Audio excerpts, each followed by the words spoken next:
बिस्मिल्लाहिर्रहमानिर्रहीम। नाज़रीन, आज हमारा मौजू ऐसी बातों की है जिसका जानना मुसलमानों को बेहद ज़रूरी है। तो ये फ़लसफ़ा कुरान है कि गैर मुस्लिमों के किसी अमल को नहीं अपनाया जाएगा।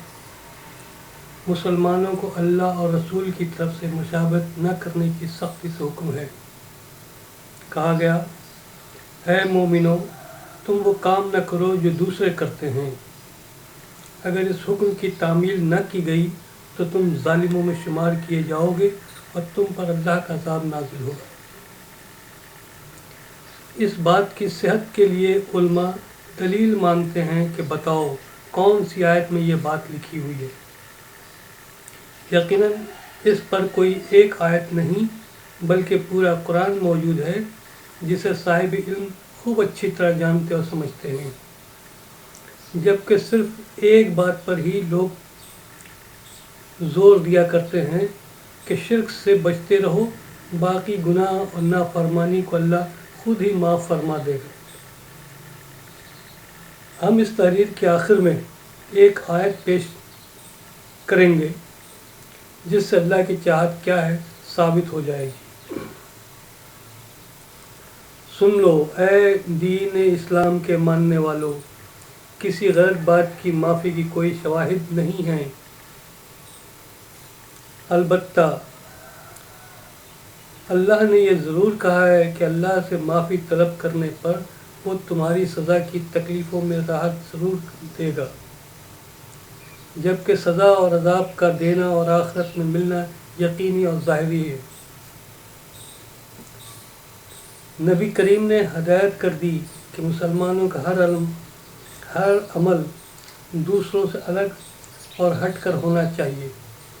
जैसा आशूरा के दिन यहूदी एक रोज़ा रखते थे, आपने मुसलमानों को 2 रोज़ा रखने की हदायत की ताकि उनसे मुशाबहत न रहे। हम यहाँ इस हदीस के चंद अल्फाज पेश करते हैं।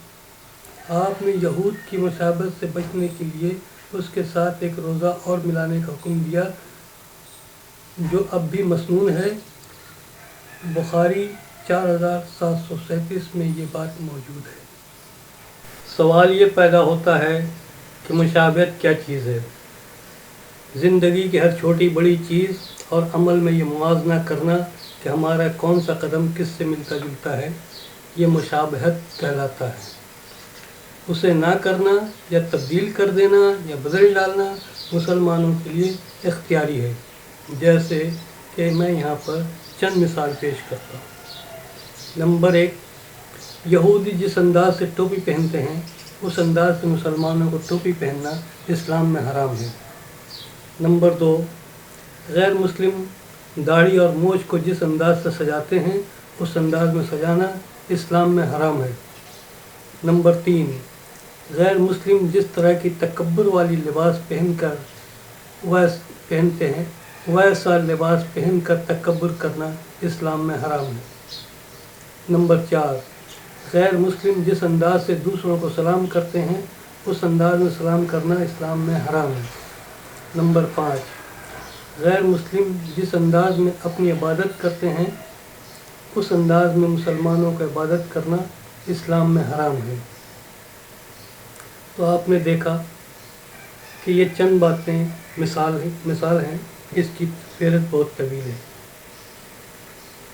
आपसे ये बात अर्ज़ करना चाहता हूँ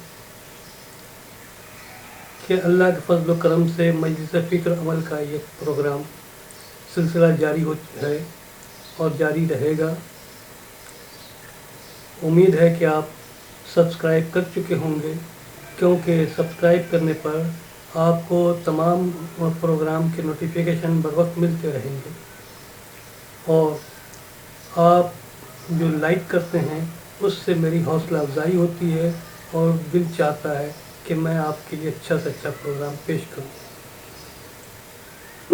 आगे बढ़ते हैं। रसूलुल्लाह ने फरमाया, वो शख्स हम में से नहीं जो हमारे गैरों से इख्तियार करे। हदीस तिरमिज़ी 2695। हुक्म सादिर हो गया اور اب فیصلہ آج کے مسلمانوں کے ہاتھ میں ہے جو مشابہت کر رہے ہیں کہ وہ مسلمان رہنا چاہتے ہیں یا کافر۔ اب دیکھنا ہے کہ اللہ تعالیٰ مشابہت سے متعلق کیا فرماتا ہے۔ یہاں قرآن کی ایک آیت ہے جس کا ترجمہ پیش کیا جا رہا ہے۔ وہ نہیں مانیں گے آپ کے قبلے کو اور نہ آپ ماننے والے ہیں ان کے قبلے کو، اور نہ ان میں سے کوئی ماننے والا ہے دوسرے کے قبلے کو، اور اگر آپ پیروی کریں گے ان کی خواہشوں کی بعد اس کے کہ آ چکا آپ کے پاس علم، تو بے شک آپ ظالموں میں ہوں گے۔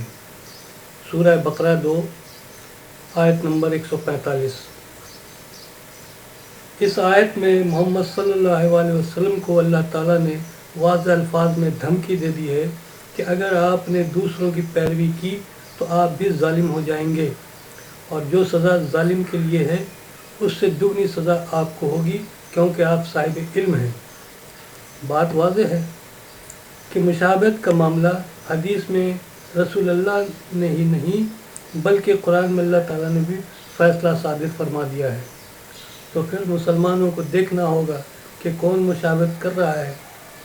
جو بھی فرقہ مشابہت کی تعلیم و تلقین کر رہا ہے وہ یقیناً اسلام میں نہیں، اور اس کی سزا دنیا میں یہ ہے کہ وہ لعنت میں گرفتار ہے اور غلط کو صحیح قرار دیتا رہتا ہے۔